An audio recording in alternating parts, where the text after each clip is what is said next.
Alright guys, back over Stranger Things. Putting together our systems down in the crawl space to get it insulated and vapor barrier all where it needs to be. So just to give you a little bit of a layout here. Got some stuff on my face.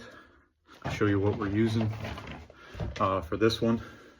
Like I said, again, this is actually an unconditioned sunroom.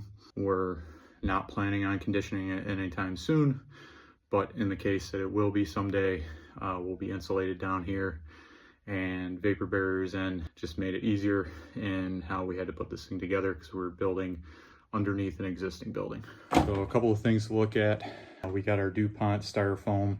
This is 1.5 inches, so it's actually, if you look here, is doubled up. So we have 3 inches of foam. Each board is 7.5.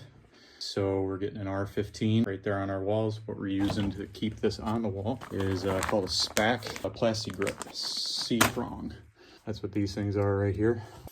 3 3/4 inch Tapcon holding it on the block. Making sure this is pulled up and goes on top of our footer, goes up to behind the foam. Our whole rim boiler is getting sprayed, so all the way around. So we're all raked out.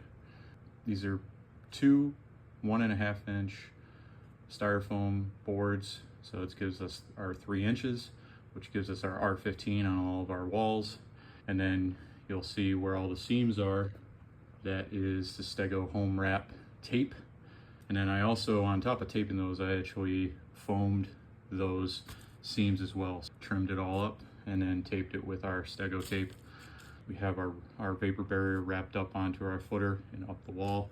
So as we're going around, came together nicely.